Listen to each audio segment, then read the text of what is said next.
It was upon a bleak and wind-laden morning in the early spring of 1889 that I was first introduced to the singular case which I have since entitled "The Child Who Predicted Murder." The memory of that day remains with me in striking clarity, not merely for the peculiar nature of the events that followed, but for the curious unease which settled upon my mind from the very outset, like the faint but persistent chill that precedes a storm. Holmes and I had risen later than usual, owing to one of his recent bouts of nocturnal activity, during which he had occupied himself with a monograph upon the chemical properties of certain rare poisons. I found him, when I entered our sitting-room at Baker Street, stretched languidly upon the sofa, his long limbs arranged with careless precision, while a thin plume of smoke curled upward from his pipe.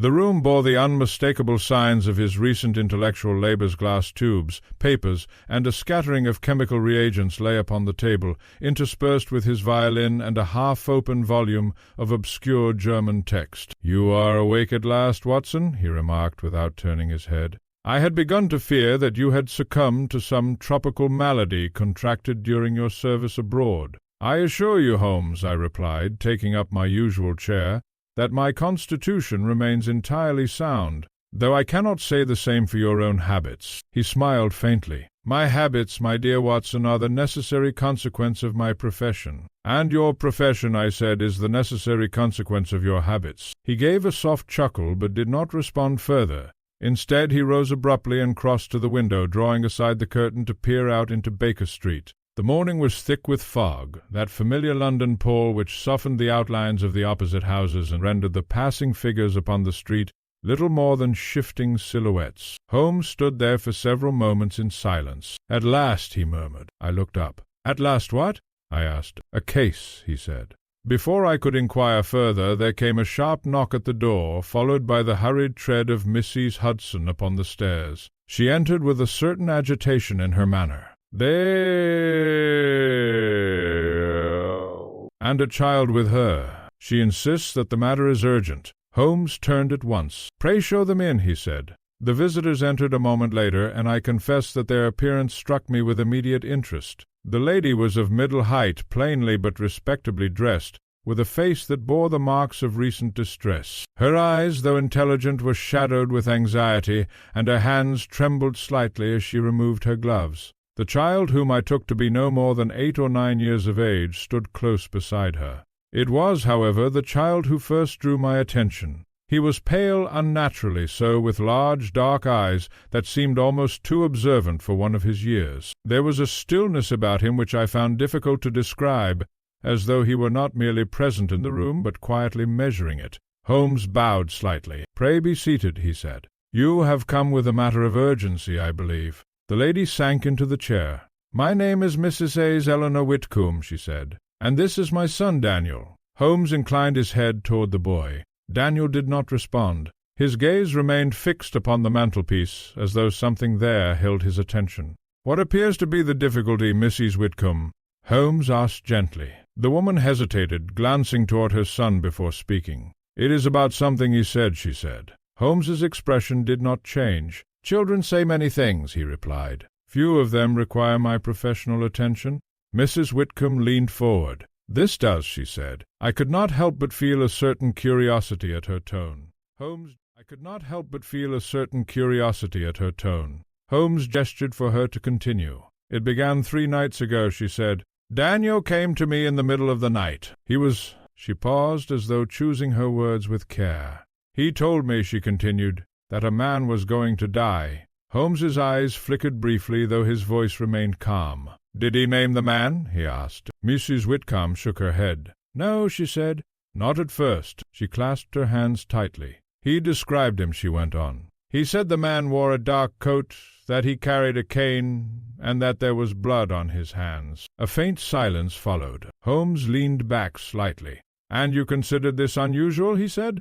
Mrs. Whitcomb's expression tightened. "It was not the description, Mr. Holmes," she said. "It was what came next." Holmes inclined his head. "Pray continue." "He said," she whispered, "that the man would die at exactly 12 minutes past midnight." I felt a slight stir of unease. Holmes remained perfectly still. "And did anything occur at that time?" he asked. Mrs. Whitcomb looked at him. "Yes," she said. She drew a slow breath. "The following morning we learned that a gentleman had been found dead only a few streets from our home." Holmes's gaze sharpened. "Do you know his name?" he asked. "Yes," she said. She hesitated, then spoke the words quietly. "Mr. Charles Penbury." I exchanged a glance with Holmes. The name was not one with which I was immediately familiar, yet the significance of the situation was becoming apparent. "And the time of death?" Holmes asked. Mrs. Whitcomb's voice trembled slightly. "The police say it was shortly after midnight," she said. Holmes was silent for a moment. "Shortly after," he repeated. Mrs. Whitcomb nodded. Holmes turned his gaze at last toward the child. "Daniel," he said gently. For the first time the boy shifted his attention. His eyes met Holmes's. "Yes," he said quietly. Holmes studied him with that keen, penetrating expression which I had so often observed. "You told your mother that a man would die," he said. Daniel nodded. "How did you know?" Holmes asked. The boy did not answer at once. Instead, he glanced briefly toward the window, toward the fog-shrouded street beyond. "I saw it," he said. Holmes's eyes narrowed slightly. "You saw it?" he repeated. Daniel nodded again. "In the window," he said. A chill passed through me. "In the window?" I said. The boy turned to me. "Yes," he said simply. Holmes leaned forward. "What window, Daniel?" he asked. The boy raised his hand slowly, and pointed, not outward, but toward the very glass pane beside which Holmes had been standing moments before. "This one," he said. A silence fell upon the room so profound that I could hear the faint ticking of the clock upon the mantel. Holmes rose slowly and turned toward the window. For several moments he stood there, gazing out into the shifting fog. Then he spoke. "My dear Watson," he said quietly, "I think we must pay a visit to Mr. Charles Penbury." I rose at once. "But Holmes," I said, "the man is dead." Holmes turned, his eyes alight with that cold brilliance which I had come to recognize as the herald of a most unusual case. "Precisely," he said. He glanced once more at the boy. "And yet," he added, "it would appear that someone knew it before it happened." The child said nothing, but as we prepared to depart I could not help but notice that his gaze had returned once more to the window, as though he were watching something, or someone, that neither Holmes nor I could see. It is a peculiarity of my friend Sherlock Holmes that, when confronted with a mystery which appears at first to border upon the supernatural, he does not recoil as many men might, but rather advances toward it with a kind of intellectual hunger. What others would dismiss as coincidence, imagination, or worse, he examines with a cold and methodical scrutiny until the extraordinary is reduced, step by step, to the realm of reason. And yet, I confess that as we set out that morning toward the residence of the late Mr. Charles Penbury, I could not entirely rid myself of the uneasy impression left by the child's words. The fog had thickened in the intervening hour, settling low upon the streets, and lending to the city an air of muffled secrecy. Our hansom cab moved slowly through the grey veil, its wheels striking dull echoes against the stones. Holmes sat opposite me, his long fingers steepled, his gaze distant. "You are troubled, Watson," he said at last. "I am intrigued," I replied, "and, I admit, somewhat unsettled." Holmes's lips curved faintly. "Because a child claims to have foreseen a death?" he said. "Because that death appears to have occurred precisely as he described it," I answered. Holmes shook his head. "My dear Watson," he said, "we must be careful not to confuse sequence with prophecy." I frowned. "You believe the boy did not predict the murder?" I asked. Holmes leaned slightly forward. "I believe," he said, "that the boy observed something real and interpreted it in a manner which appears to us extraordinary." "And the window?" I said. Holmes's eyes flickered. "Ah!" he murmured. "The window." He fell silent once more, and I knew better than... "The window." He fell silent once more, and I knew better than to press him further. When Holmes entered such a state, it was evident that his mind had seized upon some thread which he intended to follow to its conclusion before revealing it. Our cab came at last to a halt before a narrow but respectable house in Bloomsbury. A small knot of onlookers had gathered outside, their hushed voices carrying faintly through the fog. A constable stood at the door. Holmes descended at once. "Sherlock Holmes," he said briefly, producing his card. The constable nodded and stepped aside. "We've been expecting you, sir," he said. "Inspector Lestrade is inside." We entered. The interior of the house bore the unmistakable signs of recent disturbance. Chairs had been moved, papers examined, and the faint odor of some chemical agent lingered in the air, a detail which did not escape Holmes's notice. "Disinfectant," he murmured. applied hastily. Lestrade emerged from an adjoining room, his expression one of weary determination. "Holmes," he said, "you've heard, I suppose?" Holmes inclined his head. "Something of it," he said. "I thought it best to see the scene for myself." Lestrade gave a short nod. "Strange business," he said. "No sign of forced entry, no valuables taken, and yet the man is dead." "And the cause?" Holmes asked. Lestrade hesitated. "That's the difficulty," he said. "There's no obvious wound, no sign of struggle." He lowered his voice slightly. "There was blood. I felt a stir of recognition." "The boy mentioned that," I said. Lestrade looked at me sharply. "What boy?" he asked. Holmes raised a hand. "A matter we shall discuss shortly," he said. "For the moment, may we see the body?" Lestrade led us into the adjoining room. Mr. Charles Penberry lay upon the floor beside a writing desk, his body arranged in a position which suggested that he had collapsed suddenly. His face was pale, his features fixed in an expression not of terror, but of, if I may say so, surprise. Holmes knelt beside him. He murmured. I observed that there was indeed a faint stain of blood upon the man's right hand, though I could see no wound from which it might have come. Holmes took up the hand carefully, examining it with his lens. "Curious," he said. Lestrade shifted impatiently. "Poison, we think," he said, "though we've yet to determine the exact nature." Holmes did not reply. Instead, he rose and began to move slowly about the room, his keen eyes taking in every detail, the arrangement of the furniture, the position of the desk, the angle of the lamp. "Midnight," he said suddenly. Lestrade looked at him. "What?"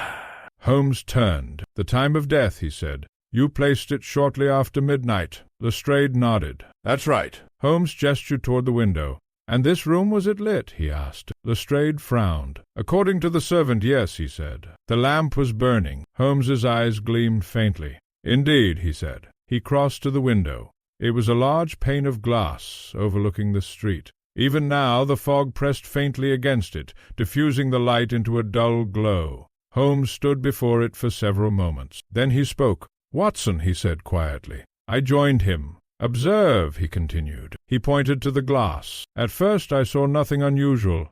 A faint mark, a smear, as though something or someone had touched the glass from within. I leaned closer. 'It is recent,' I said." Holmes nodded. "Very," he said. Lestrade approached. "What is it?" he asked. Holmes did not answer immediately. Instead he turned back toward the room. "Inspector," he said, "was anyone present in this house at the time of the death?" Lestrade shook his head. "Only the servant," he said. "And she was downstairs." Holmes's gaze sharpened. "And Mr. Penberry was alone in this room?" he asked. "That's what we believe," Lestrade replied. Holmes smiled faintly.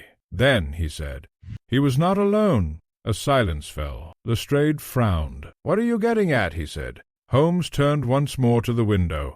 "My dear Inspector," he said, "we are dealing with a case in which what is seen and what is believed to be seen are not the same thing." I felt again that subtle unease. "And the boy?" I said. Holmes's voice was quiet. "The boy," he said, "saw something." He paused. "Not the future," he added, "but a reflection." I stared at him. "A reflection?"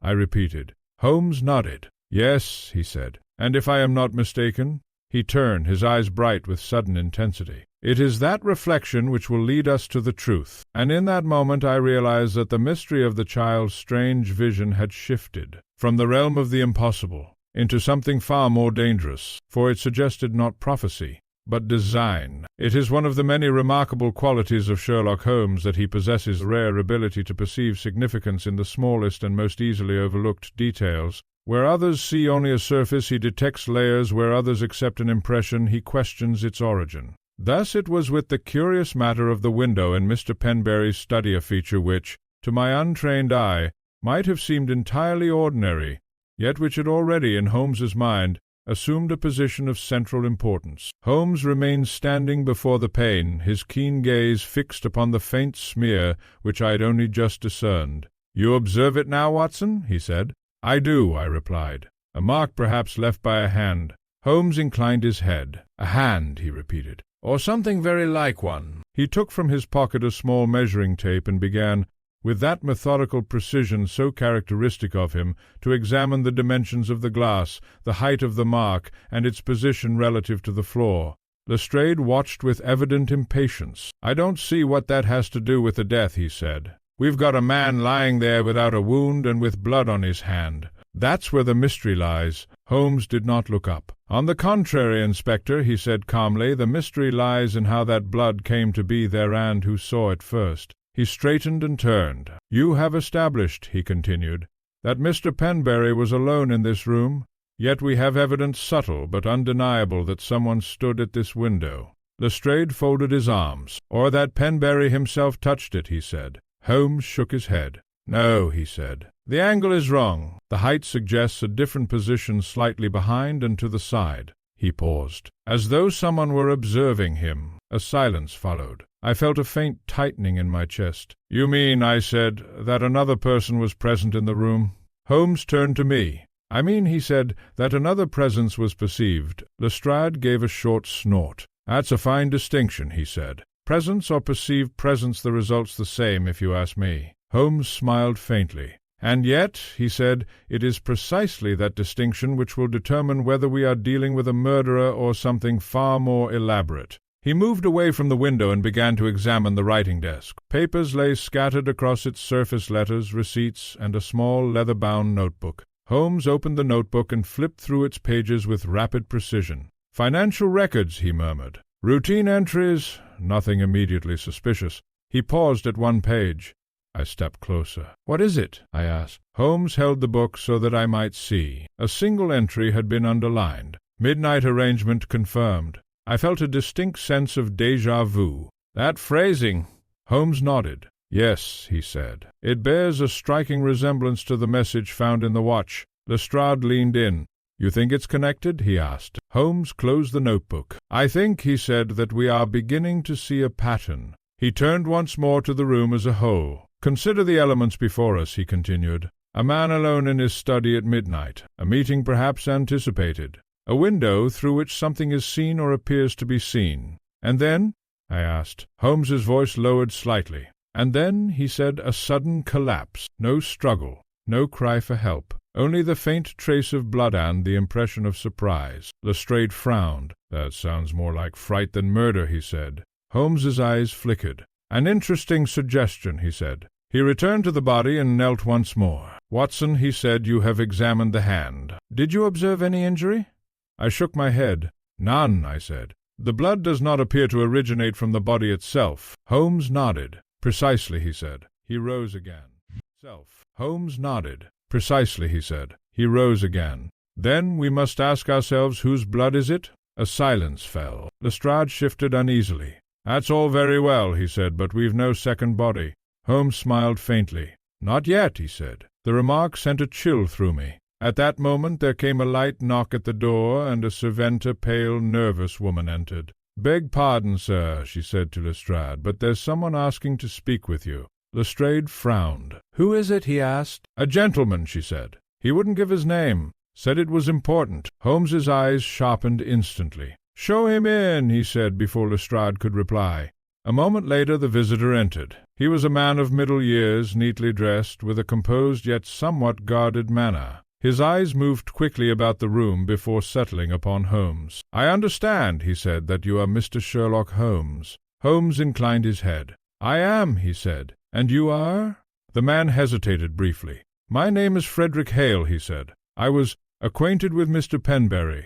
Holmes gestured toward a chair. "Pray be seated, Mr. Hale," he said. "You have come at a most opportune moment." Hale sat, though his posture remained tense. "I heard of Mr. Penberry's death," he said. "I thought it best to come forward." Holmes regarded him steadily. "And what is it that you wish to tell us?" he asked. Hale hesitated. "It concerns a conversation we had," he said. "2 nights ago." Holmes leaned slightly forward.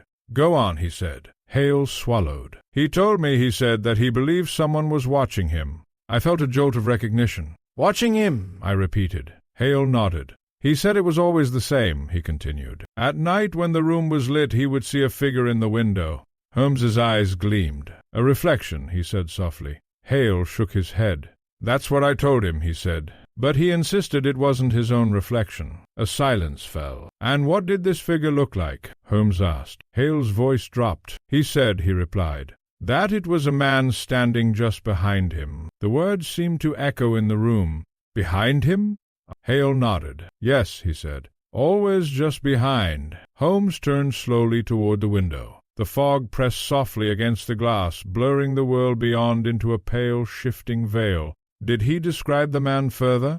Holmes asked. Hale hesitated. Only one thing, he said. Holmes did not turn. And that? He said. Hale's voice was barely above a whisper. He replied, that the man had blood on his hands. A chill ran through me, for in that moment the child's vision, the dead man's fear, and the evidence before us, all converged into a single unsettling possibility. Holmes spoke at last. Thank you, Mr. Hale, he said. You have been most helpful. As the man rose to leave, Holmes remained motionless, his gaze fixed upon the window. When the door had closed behind Hale, I turned to him. Holmes, I said, surely you do not mean to suggest. He raised a hand. No, he said quietly. He paused. I do not suggest. He turned, and in his eyes there was that cold, unwavering certainty which I had come to recognize as the precursor to revelation. I observe, he said, and in that instant I realized that the case had taken a darker turn than I had first imagined. For we were no longer dealing merely with a death, but with something that had been seen, repeatedly, by more than one witness, and which now stood invisible yet undeniable, at the very center of the mystery. It is a curious truth, which I have observed in the course of my association with Sherlock Holmes, that the more improbable a circumstance appears, the more determined he becomes to strip it of its mystery. Where others might yield to superstition or unease, Holmes advances with a cold and unwavering logic, seeking always the simple truth concealed beneath the most elaborate illusion. Yet I confess that, as we departed from the residence of the late Mr. Penberry, I found my own thoughts returning again and again to the peculiar testimony we had heard of a figure seen in the window, always standing just behind the observer, and always marked by that singular and unsettling detail. Blood upon its hands. The fog had begun to lift as we stepped into the street, though a pale haze still lingered, softening the outlines of the surrounding houses. Holmes walked beside me in silence, his long strides carrying him forward with that familiar air of purpose which signaled that his mind was actively engaged. "You are thinking of the boy," I said at last. Holmes glanced at me. "I am thinking," he replied, "of the consistency of the accounts." "Consistency?" I repeated. He nodded. "The child," he said, "describes a man with blood upon his hands. Mr. Penberry reports seeing a similar figure always positioned behind him, visible only in the reflection of the window. And now we have confirmation that this perception was not a momentary fancy, but a recurring experience." I considered this. "You believe, then," I said, "that the figure was real?" Holmes's expression remained composed. "I believe," he said carefully, "that something was observed." We walked on in silence for a few moments. "And the blood?" I said. "How does that fit into your theory?" Holmes's eyes flickered. "That," he said, "is one of the few elements which appears to bridge perception and fact." I frowned. "You mean the blood on Mr. Penberry's hand?" Holmes inclined his head. "Yes," he said. "It is not his own. It must therefore originate elsewhere. And yet we have no second victim." "A mystery within a mystery," I murmured. Holmes gave a faint smile. "Or a clue disguised as one," he said. We had by this time reached Baker Street, where Holmes ascended the stairs with unusual speed. Upon entering our sitting-room, he went directly to the window, the very pane which the child, Daniel Whitcomb, had indicated as the source of his strange vision. Holmes stood before it in silence. "Watson," he said at length. "Yes?" I replied. "Stand here," he said, indicating a position slightly to his right. I complied. "Now," he continued, "look at the glass." I did so. At first I saw only my own reflection, faint and somewhat distorted by the light within the room and the lingering haze beyond. "Do you observe anything unusual?" Holmes asked. "Nothing beyond the expected," I said. Holmes moved behind me. "Remain still," he said. I felt his presence just behind my shoulder. "Now," he said quietly, "look again." I stared at the glass, and then I started, for in the reflection I could see not only myself, but Holmes standing just behind me. The effect was subtle, yet unmistakable. In the dim light his figure appeared slightly displaced, almost as though it existed in a separate plane. "It gives the impression," I said slowly, "that you are not truly present, but rather watching." Holmes stepped back. "Precisely," he said. He moved to the side and gestured for me to remain where I was. "Now imagine," he continued, "that the observer is alone late at night. The room is lit. The street beyond is dark. The glass becomes in effect a mirror.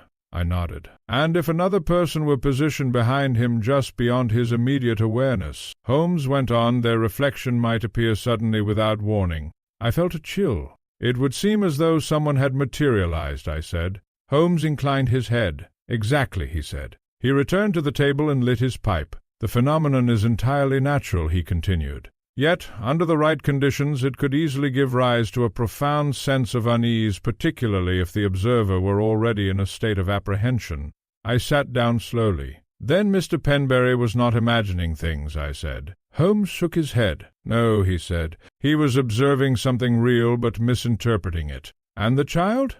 Holmes exhaled a thin stream of smoke. The child, he said. Holmes exhaled a thin stream of smoke. The child, he said, is the more interesting case. I leaned forward. In what way? I asked. Holmes's eyes gleamed faintly. He claims to have seen the same figure, he said. Not in his own home, but here at this very window. I glanced at the glass. But how could that be? I said. He was not present at the scene of the crime. Holmes smiled slightly. Was he not? He said. I stared at him. Surely you do not mean I began. Holmes raised a hand. I mean only this, he said. We must establish the boy's movements on the night in question. He rose and crossed to the fireplace. For if Daniel Whitcomb saw what he claims to have seen, Holmes continued, then he was either present directly or indirectly at the moment when that image was formed. And if he was not? I asked. Holmes's expression grew more serious. Then we must consider an alternative, he said. I felt a tightening in my chest. And what alternative is that? I said. Holmes turned toward me. That someone, he said quietly, wished him to see it. A silence fell. The implications of his words were not lost upon me. You mean, I said slowly, that the image was created deliberately? Holmes inclined his head. Perhaps, he said. Or perhaps it was observed at a distance, through some means we have yet to determine. He paused. In either case, he added, the child is not the source of the mystery, he is a witness to it. I rose and began to pace the room. Then we must speak to him again, I said. Holmes nodded. At once, he said. As we prepared to depart, my thoughts returned once more to the strange convergence of events, the dead man's fear, the reflection in the glass, and the child who had described it with such unsettling precision. And yet beneath all this there remained a single inescapable question. If the figure in the window was merely a reflection, then who, in truth, had been standing behind Mr. Penberry? At the moment of his death, it has ever been my experience that children, though often dismissed as fanciful or unreliable observers, may at times prove to be the most precise witnesses provided one possesses the patience to interpret their statements correctly. They do not reason as adults do, nor do they filter their perceptions through the same conventions of probability. What they see, they report, but what they understand is often another matter entirely. Thus it was with Daniel Whitcomb. Holmes lost no time in arranging a second interview, and by early afternoon we found ourselves once more at the modest residence of Miss Size. Whitcomb, situated in a quiet street to the south of Russell Square. The house was small but well kept, its narrow windows overlooking a lane where the traffic was light, and the air somewhat clearer than in the denser quarters of the city. Mrs. Whitcomb received us with visible relief, though I could not help but observe that her anxiety had deepened since our previous meeting. "You have discovered something?" she asked at once. Holmes removed his gloves deliberately. "We have discovered," he said, "that your son's account corresponds in several important particulars with the circumstances of Mr. Penberry's death." The lady's face paled. "Then it is true," she said. Holmes shook his head. "No, madam," he said calmly. "He observed it." She stared at him in confusion. "I do not understand," she said. And in that moment the true nature of the mystery began at last to emerge, not as something supernatural, but as something far more deliberate, and far more dangerous. For if Daniel Whitcomb had seen the murder, then the murderer had been visible, and if he had been visible, then he had not feared being seen, which could mean only one thing. He had not expected that anyone would understand what they were looking at. It has been my observation, in the course of many investigations conducted alongside Mr. Sherlock Holmes, that a criminal of uncommon ingenuity will often, at some point in his design, be compelled to act again, whether to secure his position, to eliminate a perceived risk, or to satisfy that dangerous confidence which arises from early success. It is in this second movement, more often than not, that the mask begins to slip. Such proved to be the case in the affair of the Whitcomb boy. Holmes wasted no time in confirming the alignment we had observed from Daniel's window. A brief return to Baker Street, followed by the consultation of a street map and certain measurements taken with characteristic precision, left no room for doubt. From the boys' chamber, one might indeed obtain a direct view through the illuminated window into the very room where Mr. Penberry had met his end. "It is a simple matter of angles," Holmes remarked as he traced the streets with a long, slender finger. "The distance is sufficient to obscure detail under ordinary conditions, but when the interior is brightly lit and the observer's vantage point is fixed, the effect becomes one of clarity," I said. Holmes inclined his head. "Precisely," he replied, "particularly to a mind unencumbered by expectation." "Then the boy's account is accurate," I said. "He saw the murderer, though at a distance." Holmes leaned back in his chair. "He saw a figure," he said. "Whether that figure is the murderer or merely appears to be remains to be determined." I confess that this distinction, though characteristic of Holmes's cautious reasoning, struck me at the time as unnecessarily subtle. "Sure," I said, "the man who stood behind Penberry and who touched him immediately before his death must be the culprit." Holmes regarded me with a faint smile. "My dear Watson," he said, "you are already constructing a conclusion. Let us instead construct the facts." Before I could respond, there came a sharp knock at the door. Mrs. Hudson entered, her expression unusually grave. "There is a message for you, Mr. Holmes," she said, "from Scotland Yard." Holmes took the envelope at once and broke the seal. His eyes moved rapidly over the contents. Then he rose. "Come, Watson," he said. "What is it?" I asked. Holmes handed me the paper. The message was brief. "Second incident. Frederick Hale found dead in his residence. Circumstances unusual. Request immediate assistance." I felt a chill. "Hale," I said. "The man who spoke to us this morning?"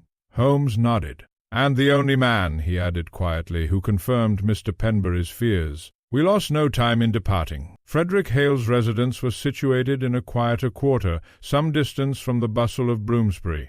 The fog had returned with renewed density, pressing close upon the streets and muffling the sounds of the city into a distant, indistinct hum. A small crowd had gathered outside the house, their murmured speculation giving way to silence as we approached. Lestrade met us at the door, his expression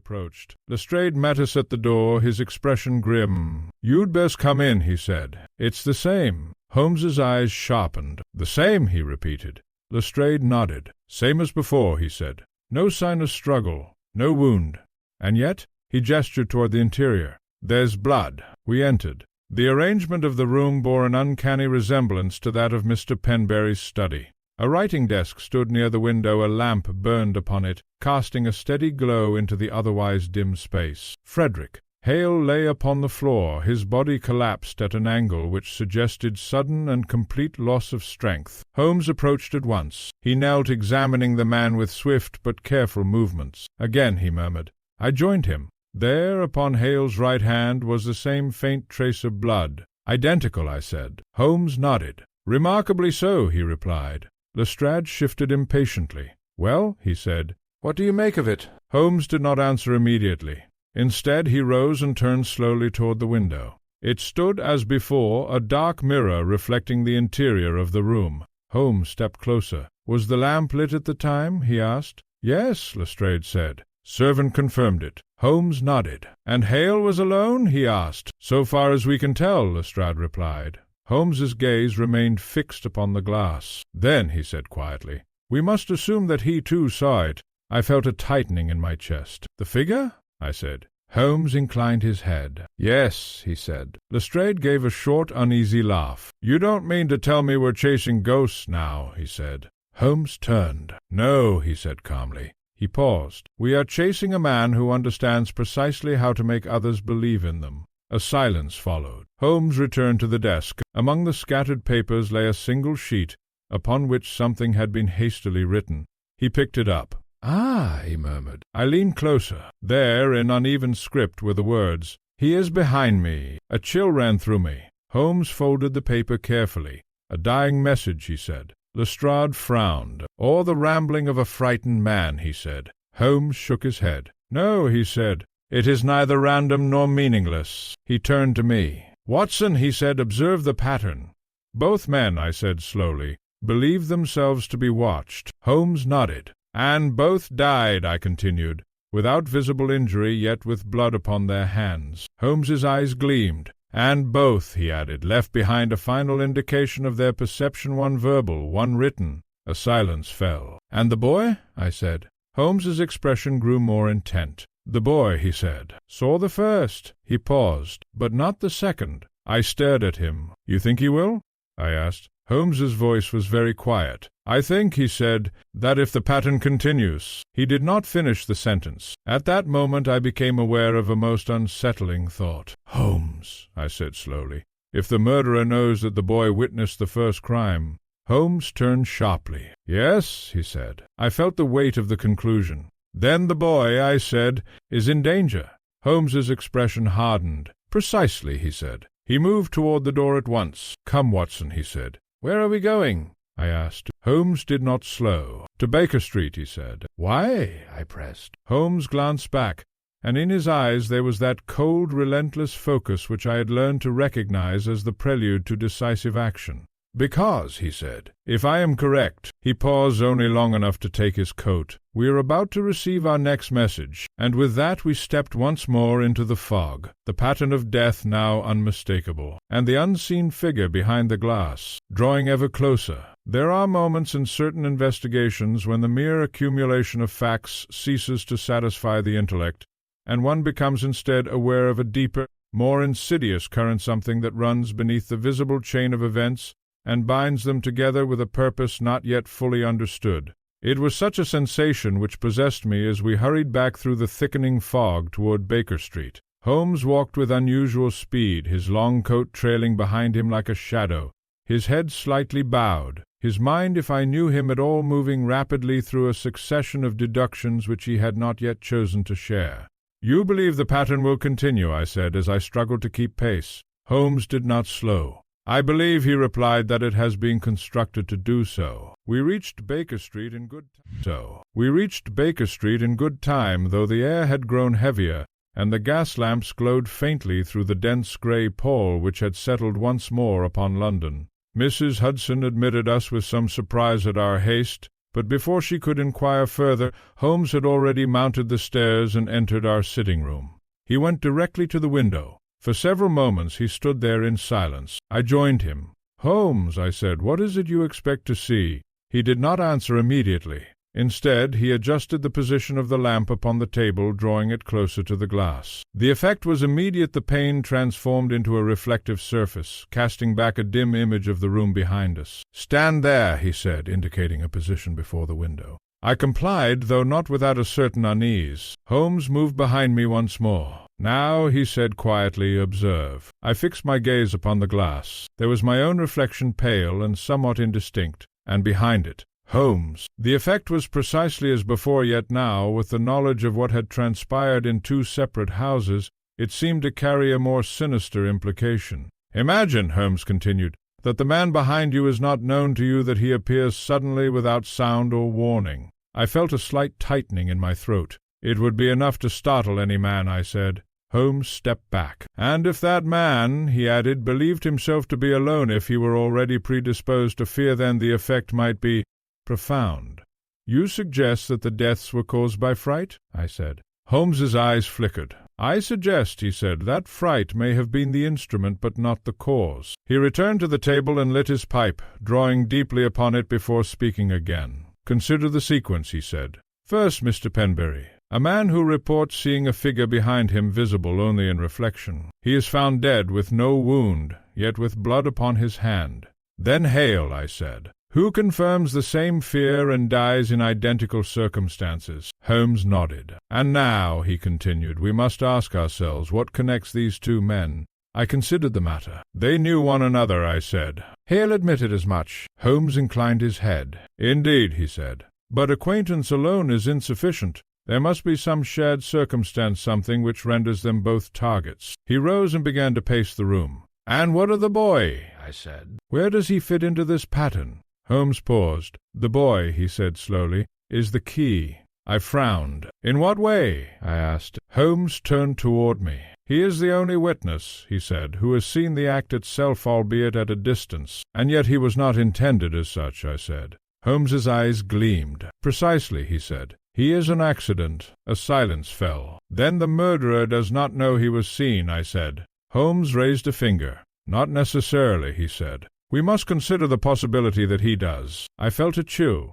"And if he does?" I said. Holmes's voice was very quiet. "Then the pattern may shift." At that moment there came a sudden sound from below, a sharp knock at the door, followed by hurried footsteps upon the stairs. Mrs. Hudson entered, visibly agitated. "Mr. Holmes," she said, "there is a boy here to see you. He says it is urgent." Holmes's eyes flashed. "Show him in at once," he said. A moment later Daniel Whitcomb burst into the room. He was pale, more so than before, and his composure had given way to something approaching fear. "Mr. Holmes," he said, his voice trembling. It happened again. Holmes stepped forward. "Calm yourself, Daniel," he said. "Tell me what you saw." The boy drew a rapid breath. "I was in my room," he said. "I looked out of the window like before." Holmes's gaze sharpened. "And?" he said. Daniel's eyes were wide. "There was another man," he said. I felt a sudden sinking sensation. "Where?" I asked. Daniel pointed, his hand shaking slightly. "Across the street," he said. "In the house next to the other one." Holmes moved swiftly to the window and looked out. "Which house?" he asked. Daniel stepped beside him and indicated a direction. "That one," he said. Holmes remained still for a moment. Then he turned. "Watson," he said quietly. I joined him. "What is it?" I asked. Holmes's voice was low. "That house," he said, "belongs to Mr. Arthur Bellingham." I frowned. "And who is he?" I asked. Holmes's expression darkened slightly. "A man," he said, "whose name has already appeared indirectly in this case." My mind raced. "The notebook," I said. "Penberry's entry arrangement confirmed." Holmes inclined his head. "Exactly," he said. He turned back to Daniel. "Tell me," he said, "what did you see?" The boy swallowed. "It was the same," he said. "The man was at the table, and the other one behind him." Holmes's voice sharpened. "And then?" he said. Daniel's hands clenched. "He turned," he said. "The man at the table, he turned around." A silence fell. "And what happened?" I asked. Daniel's voice dropped to a whisper. "He saw him," he said. Holmes's eyes flashed. "He saw the figure?" he said. Daniel nodded. "Yes," he said. "And then?" Holmes pressed. The boy's face had gone very pale. "He didn't fall," he said.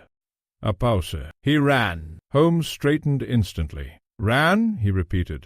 Daniel nodded. "He ran out of the room," he said. Holmes turned sharply toward me. "Watson," he said, "we are just in time." He seized his coat. "Come," he added. "Where are we going?" I asked. Holmes's eyes burned with that cold intensity which I had seen only in the most critical moments. "To prevent the third death," he said. And with that we plunged once more into the fog, the pattern now unmistakable, the unseen hand revealed, and the next move already in motion. If there is one quality in Sherlock Holmes which I have come to regard with the greatest admiration, it is his capacity to act with swift and decisive clarity at the precise moment when uncertainty reaches its height. Where another man might hesitate, seeking further confirmation or succumbing to doubt Holmes advances, guided by a chain of reasoning so complete that it admits no delay. Such was his manner as we hurried through the fog-laden streets toward the residence of Mr. Arthur Bellingham. The night had deepened, and the gas lamps cast dim halos of light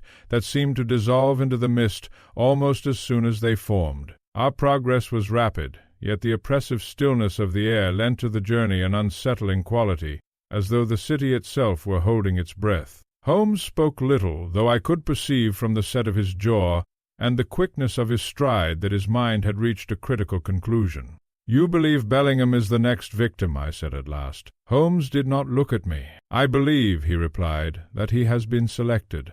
"And the murderer?" I pressed. Holmes's voice was low. "Is already at work." We arrived before a tall, narrow house whose windows were dimly lit from within. Unlike the residence of Mr. Penberry, there was no gathering of curious onlookers, no outward sign of disturbance. Holmes ascended the steps at once and rang the bell sharply. There was a pause. Then footsteps approached, and the door was opened by a servant, whose expression betrayed a degree of unease. "Yes, sir," he said.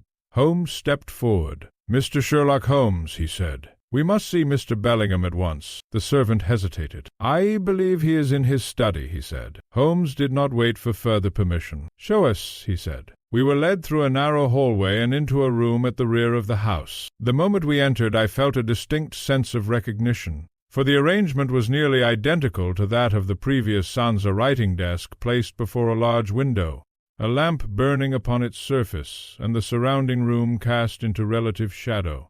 Mr. Arthur Bellingham stood near the desk. He was a man of some 50 years, with sharp features and a restless expression. His coat was unbuttoned, and his eyes darted toward us with a mixture of irritation and unease. "What is the meaning of this?" he demanded. Holmes stepped forward. "Mr. Bellingham," he said, "your life may be in immediate danger." The man gave a short, incredulous laugh. "My life?" he said. "This is absurd." He stopped, for in that moment something in Holmes's expression seemed to arrest his attention. "What danger?" he asked more quietly. Holmes did not answer at once. Instead, he moved toward the window and examined it briefly, his fingers tracing the edge of the glass. "Tell me," he said without turning, "have you in recent nights observed anything unusual, particularly in the reflection of this window?" Bellingham stiffened. For a moment he said nothing. "I do not see what that has to do with anything," he said. Holmes turned. "It has everything to do with it," he said calmly. "You have seen something, have you not?" A silence fell. Bellingham's composure began to falter. "Aye," he began. Then he stopped again. Holmes took a step closer. "Mr. Penberry saw it," he said. "So did Mr. Hale." At the mention of those names, Bellingham's face drained of color. "You know about them?" he said. Holmes inclined his head. "We know that both men are dead," he said, "and that each believed himself to be watched." Bellingham's hands trembled slightly. "I thought it was imagination," he said. "At first." Holmes said nothing. "But then," Bellingham continued, his voice lowering, "I saw it again." "What did you see?" I asked. Bellingham swallowed. "A man," he said, "standing behind me." The room seemed to grow colder. "And his hands?" Holmes asked quietly. Bellingham closed his eyes briefly. "There was blood on them," he said. A silence fell. Holmes moved at once. "Step away from the desk," he said sharply. Bellingham hesitated. "Now," Holmes added. The man obeyed, retreating a few paces. Holmes extinguished the lamp in a single swift motion. The room plunged into semi-darkness. Only the faint glow from the street filtered through the window. Holmes then repositioned the lamp, turning it slightly away from the glass, and relit it. "Observe," he said. We all turned toward the window. The reflection had altered. No longer did it present a clear mirror of the room. Instead, it showed only a faint, distorted outline. Holmes stepped behind Bellingham. "Remain still," he said. Bellingham did so, though his breathing had become rapid. Holmes adjusted the angle once more. And then the effect appeared. There, in the glass, was the reflection of a figure, standing just behind Bellingham. The resemblance to the accounts we had heard was unmistakable. Bellingham let out a strangled cry. "There," he said. "Do you see it?" Holmes stepped forward at once, placing himself between the man and the window. "It is only a reflection," he said firmly. But even as he spoke, I saw that his eyes were fixed not upon the illusion, but upon something else, a faint movement. At the edge of the room, Holmes turned sharply. "Now, Watson," he said. I spun around. From the shadow near the door, a figure emerged. He moved swiftly, silently, his hand raised, holding something small and dark. Before I could react, Holmes sprang forward. There was a brief struggle, a sharp cry, and the object fell to the floor with a soft metallic sound. Holmes seized the man's wrist and forced him back. "Lestrade!" he called. At once the door burst open, and the inspector entered with 2 constables, who had evidently been stationed outside at Holmes's instruction. The intruder was secured within moments. Bellingham sank into a chair, trembling. Who is he?" he stammered. Holmes released his grip and stepped back. He regarded the man calmly. "A very careful observer," he said. The prisoner glared at him, his expression one of cold resentment. Holmes turned to Lestrade. "Inspector," he said, "you have your man." Lestrade frowned. "You're sure?" he said. Holmes's gaze did not waver. "Oh, entirely," he said. He paused. "For this," he added, "is the man who stood behind the reflection." A silence fell, and in that moment, though the figure had been seized, though the immediate danger had passed, I knew that the true explanation of the case, the logic behind the deaths, and the purpose of the illusion, had yet to be fully revealed. Holmes, as ever, was still 3 steps ahead. It has long been my habit, when recounting the cases of my friend Sherlock Holmes, to preserve so far as possible the sequence in which events were revealed to me. Yet there are occasions when the temptation to anticipate his conclusions is nearly irresistible, so clear does the pattern appear once its final piece is in place. This, however, was not such a case, for though the man had been apprehended, though the immediate threat to Mr. Bellingham had been averted, the underlying mechanism of the crime remained, to my mind, only partially understood. I knew that Holmes possessed the full explanation. I could see it in the quiet assurance of his manner. Yet he withheld it, as was his custom, until every element could be presented with complete clarity. The prisoner was conveyed under guard to Scotland Yard, while Mr. Bellingham, still shaken but unharmed, remained under observation. Holmes, having secured the small dark object which had fallen during the struggle, requested that we accompany Inspector Lestrade to his office, where the matter might be discussed without interruption. It was nearing midnight when we assembled in the familiar chamber at the Yard.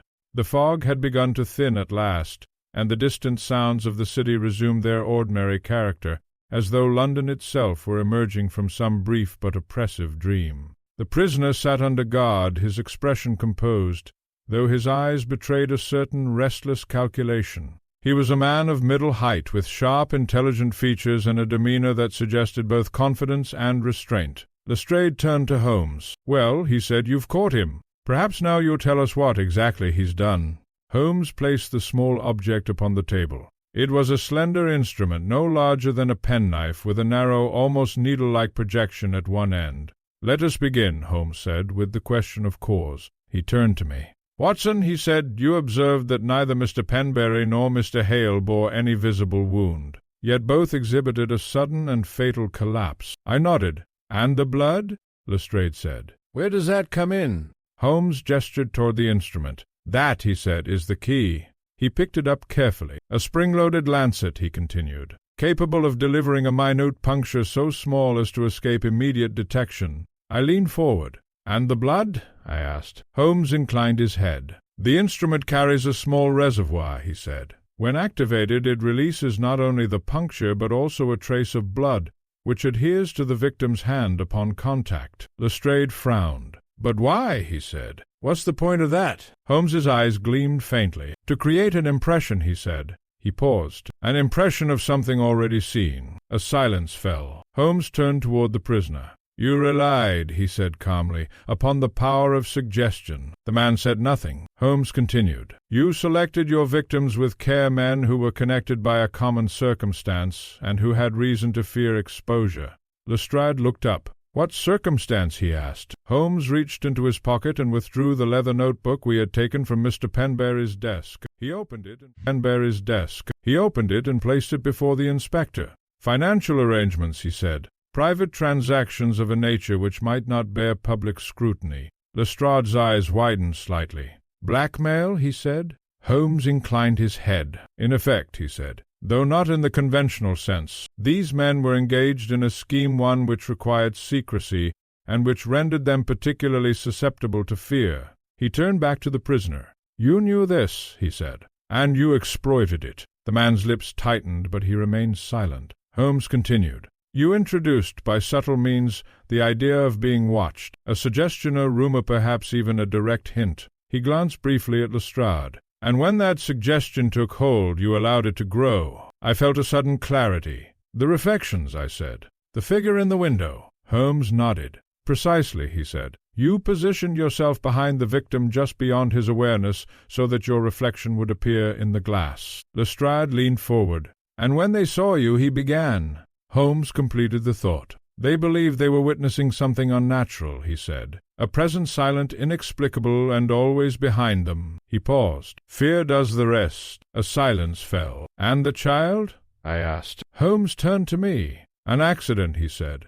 "He happened to observe the first incident from his window. His account, though accurate, was misinterpreted as prophecy." He gestured toward the prisoner. "Which, I suspect, you did not anticipate." The man's expression flickered just for a moment. Holmes continued. "When Mr. Hale came forward, you realized that the circle of knowledge was expanding. He had spoken of Penberry's fears and thus placed himself in danger."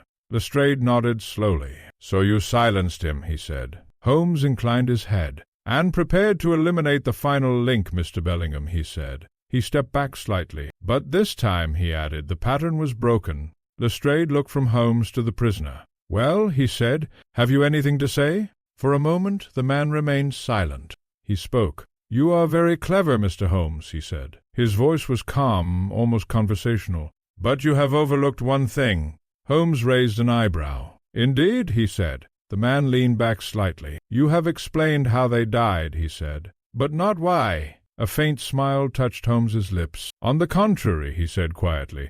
He paused. "I believe," he continued, "that I understand your motive perfectly." And in that moment, though the mechanism of the crime had been laid bare, though the illusion had been stripped away, I realized that one final element remained, the most dangerous of all, for it concerned not method, but intent. It is a singular fact, one which I have had occasion to remark upon in more than one of my chronicles, that the most intricate of crimes are seldom driven by complexity of motive. Indeed, the deeper one delves into the hidden machinery of human conduct, the more frequently one encounters not grand designs, but simple passions, fear, greed, vengeance, clothed in elaborate disguise.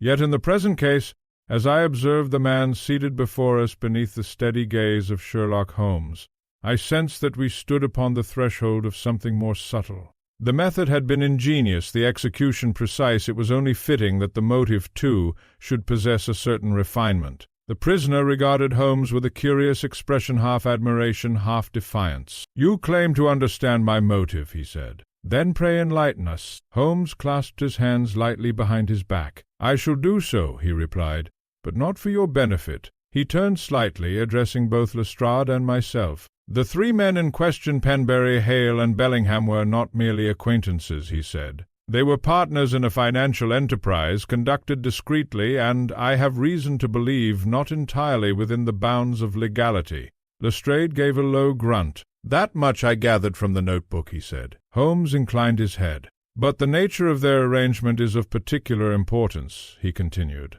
"It involved the acquisition and transfer of certain assets which were, at the time, the subject of considerable dispute." I frowned. "You mean—" "Stolen property?" I said. Holmes's eyes flickered. "Not stolen," he said, "but misappropriated." Lestrade leaned forward. "From whom?" he asked. Holmes paused. "From a man who," he said quietly, "was no longer in a position to defend his interests." A silence fell. Holmes turned his gaze back to the prisoner. "Your father," he said. The effect was immediate. For the first time since his capture, the man's composure faltered. His jaw tightened, and a faint flush rose to his cheeks. Holmes continued, his voice calm and measured. "A modest investor," he said, "entrusted his savings to these gentlemen, men of apparent respectability. When the venture collapsed, he was left ruined." The prisoner said nothing. "He protested," Holmes went on. "He sought restitution. But he was dismissed, ignored, until in the end his health failed him. I felt a heaviness settle upon me. "And you believe," I said slowly, "that his son—" Holmes inclined his head. "Resolved to redress the balance," he said. Lestrade turned sharply to the prisoner. "Is that it?" he demanded. "You're avenging your father?" For a moment the man remained silent. He spoke. "You make it sound so crude," he said. His voice was low but steady. "They destroyed him," he continued. "Piece by piece. They took everything, his money, his reputation, his dignity." He leaned forward slightly, and when he begged them, when he showed them what they had done, his lips curled faintly. They laughed. A silence fell upon the room. Holmes regarded him steadily. "And so," he said, "you determined that they should feel what he felt?" The man nodded. "Yes," he said simply. Lestrade snorted. "So you frightened them to death," he said. "That's your grand justice?" The prisoner's eyes flashed. "I showed them the truth," he said. "I let them see what it is to be watched, to be powerless, to know that something is coming, and that there is no escape." Holmes spoke quietly. "You chose your method with care," he said, "not merely to kill, but to instill fear, to make them anticipate their own end." The man smiled faintly. "They deserve to see it," he said. I felt a chill. "And the blood?" I asked. The prisoner turned his gaze toward me. "A symbol," he said. "Nothing more." Holmes inclined his head. "A symbol of guilt," he said. The man said nothing. Holmes continued. "You created the illusion of a present something beyond explanation. You allowed the mind to do the rest." He paused. "Fear," he added, "is a most efficient weapon." Lestrade shook his head. "And the boy?" he said. What about him? For the first time the prisoner hesitated. I did not know about the boy, he said. Holmes watched him closely. Until recently, he said. The man's eyes flickered. Yes, he admitted. And then? Holmes prompted. The prisoner's expression darkened. I intended to deal with it, he said. A cold silence followed. Holmes spoke at last. But you were interrupted, he said. The man gave a short, bitter laugh. By you, he said. Holmes inclined his head slightly. I make it a point, he said, to intervene when possible. Lestrade rose. Well, he said, that settles it. You'll answer for 3 murders and attempted murder besides. The prisoner did not resist as he was led away. When the door had closed behind him, a silence settled over the room. I turned to Holmes. It is a grim business, I said. Holmes nodded. Yes, he said, though not without its lessons. And what lesson is that? I asked. Holmes moved to the window and looked out into the thinning fog. That the human mind, he said, is often the most vulnerable point of attack. He paused. And that the line between perception and reality, he added, is far more fragile than most would care to admit. I considered this, and yet, I said, it was logic, not fear, which solved the case. Holmes allowed himself the faintest of smiles. My dear Watson, he said, logic is merely the means by which we restore reality to its proper place. The fog continued to lift, and with it the strange illusion which had claimed 2 lives, and nearly a third, faded at last into clarity. In bringing to a close the account of any singular case, I have often found that what appears resolved in substance may yet conceal some final thread, slender, elusive, and easily overlooked, which, if left unattended, diminishes the symmetry of the whole. Sherlock Holmes, whose nature abhors even the slightest imperfection in a chain of reasoning,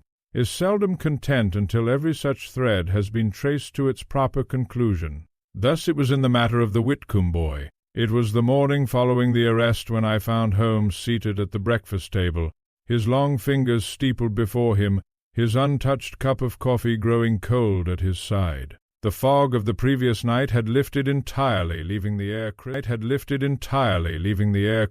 the city revealed in all its restless clarity. Yet Holmes's expression bore that peculiar stillness which I had learned to associate with unfinished thought. You are not satisfied, I said as I took my seat. Holmes did not look up. I am never satisfied, he replied. But in this instance I am incomplete. I buttered a slice of toast, watching him. The man has confessed, I said. His method is known, his motive established. What remains? Holmes lifted his gaze at last. What remains, he said, is the question of deviation. Deviation? I repeated. Holmes nodded. The pattern, he said, was precise. 2 men, Penberry and Hale, succumbed under identical conditions. The third, Bellingham, did not. I smiled faintly. Because we intervened, I said. Holmes inclined his head slightly. Partly, he said, but not entirely. He rose and moved toward the window, gazing out upon Baker Street, now alive with the movement of carriages and pedestrians. Consider, he continued, the boy's account of the third incident. I set down my cup. He said that Bellingham saw the figure, I said, and fled. Holmes turned. Exactly, he said. He saw and he acted. I frowned. But the others saw as well, I said. Yet they did not escape. Holmes's eyes gleamed faintly. That is the inconsistency, he said. He returned to the table and took up a small slip of paper, the note found beside Hale's body. He is behind me. Holmes tapped it lightly. This, he said, is not merely a statement of observation. It is a statement of realization. I leaned forward. You mean he understood? I said. Holmes inclined his head. He began to, he said, but too late. And Penberry?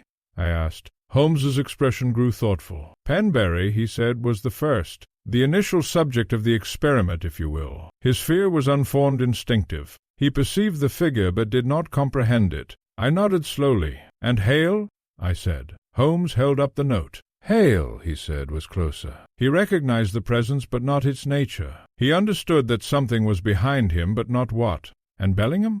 I asked. Holmes's gaze sharpened. Bellingham, he said, saw more than the others. A silence fell. In what way? I said. Holmes rose abruptly. We must speak to him again, he said. Within the hour we found ourselves once more at Bellingham's residence. The man received us in a state of visible agitation, though his composure had improved since the previous night. He greeted Holmes with a mixture of relief and curiosity. You have come about the case, he said. Holmes inclined his head. I have come, he said, about what you saw. Bellingham frowned. "I told you everything," he said. Holmes stepped closer.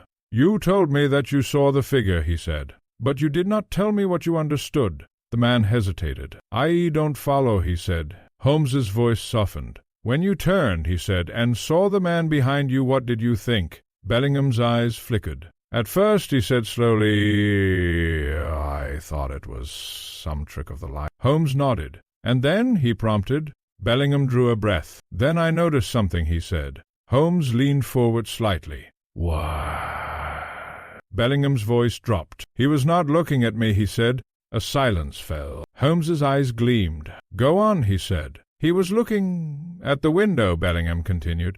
"At the glass." I felt a sudden shift in understanding. "And what did that suggest to you?" Holmes asked. Bellingham swallowed. "That he knew," he said. "That he was being seen." Holmes straightened. "Precisely," he said. He turned to me. "Watson," he said, "that is the distinction." "He was not merely a reflection," I said slowly.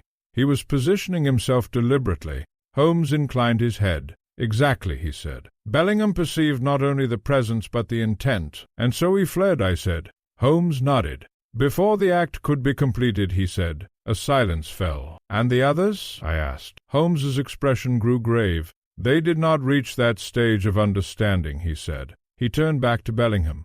"You saw the truth," he said, "and that is what saved you." Bellingham sank slowly into a chair. "I only knew that I must get away," he said. Holmes gave a slight nod. "Instinct guided you," he said, "but it was observation which triggered it." We took our leave shortly thereafter. As we walked back through the now sunlit streets, I reflected upon the curious chain of events which had led us from fear to understanding. "It is a remarkable thing," I said at last, "that a single perception, that of a man looking at his own reflection, should determine the difference between life and death." Holmes smiled faintly. "My dear Watson," he said, "it is often the smallest detail which carries the greatest consequence." He paused. "And in this case," he added, "the final thread lay not in what was seen, but in what was understood." With that he fell silent, and I, for my part, felt that the case at last stood complete. In setting down the final chapter of this singular case, I am reminded once more of the curious interplay between illusion and truth, which so often characterizes the investigations of my friend Mr. Sherlock Holmes. There are crimes which depend upon force, others upon cunning, but there are a rare few which hinge entirely upon perception, wherein the mind itself becomes both the stage and the instrument of destruction. Such was the case of the blood-stained reflection. In the days which followed the arrest, London resumed its accustomed rhythm with remarkable indifference to the quiet tragedy that had unfolded within its midst. The fog, which had seemed almost an accomplice to the affair, lifted entirely, and the city appeared once more in sharp relief, its endless procession of hansom cabs, its crowded pavements, its ceaseless murmur of life. At Baker Street, however, the atmosphere retained a certain reflective calm. Holmes had taken to his violin once more, and as I sat by the fire one evening, I listened to the slow, contemplative strains which flowed from beneath his bow.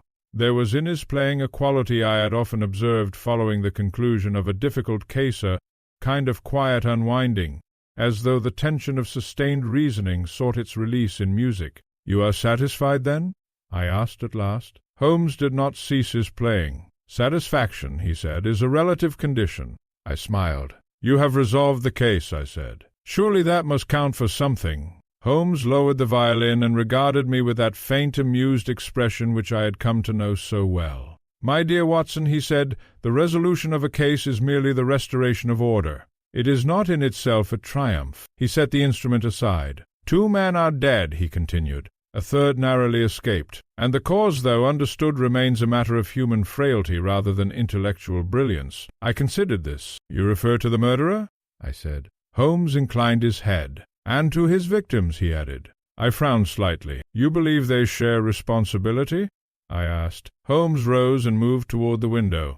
"I believe," he said, "that they created the conditions which made them vulnerable." He paused, looking out into the street below. "They engaged in conduct which they knew to be questionable," he continued. "They concealed it, feared its exposure, and thus rendered themselves susceptible to suggestion." "And he exploited that fear," I said. Holmes nodded. "With remarkable precision," he said. A silence fell. "And yet," I said slowly, It was not fear alone that killed them. Holmes turned slightly. No, he said. It was the combination of fear and design. He gestured faintly with one hand. A suggestion planted, he said. An illusion carefully constructed, and at the critical moment a physical act subtle enough to escape notice, yet sufficient to produce the desired effect. The lancet, I said. Holmes inclined his head. Precisely, he said. I leaned back in my chair. It is a chilling method, I said. To use a man's own mind against him. Holmes's expression grew thoughtful. The mind, he said, is the most delicate of instruments. When properly manipulated, it may produce effects far beyond those of any physical force. He returned to his chair and resumed his seat. And yet, he added, it is also the most reliable defense provided it is guided by reason. I smiled faintly. As in the case of Mr. Bellingham, I said. Holmes inclined his head. He observed, he said. He interpreted, and he acted. And the boy? I asked. What of him? Holmes's expression softened slightly. Daniel Whitcomb, he said, possesses a rare clarity of perception. He saw what others could not because he is extraordinary, but because he is unburdened by assumption. I nodded. He believed what he saw, I said. Holmes smiled faintly. As we all should, he said, provided we take the additional step of understanding it. There was a pause. And the man? I asked. What will become of him? Holmes's gaze grew distant. He will stand trial, he said, and the law will take its course. He paused. But whether justice in its fullest sense will be served? He did not finish the sentence. I understood his meaning, for though the man had committed murder cold, calculated, and without remorse, his actions had sprung from a grievance which, however misguided, was not without foundation. It is a sad business, I said quietly. Holmes nodded. Yes, he said. Most are. He reached once more for his violin. And yet, he added, there is a certain consolation in the restoration of truth. He raised the instrument to his shoulder. For truth, he said, is the one thing which no illusion can endure. The music began again soft at first, then rising gently, filling the room with a calm, reflective harmony. Outside, the street lamps flickered to life as evening settled over London once more. And within that quiet room at Baker Street, the strange and terrible illusion which had claimed 2 lives faded at last into memory. As for myself, I have set down this account not merely as a record of events, but as a reminder both to the reader and to myself that in matters of mystery, as in life itself, the greatest dangers are often those which lie not in what we see, but in how we choose to interpret it.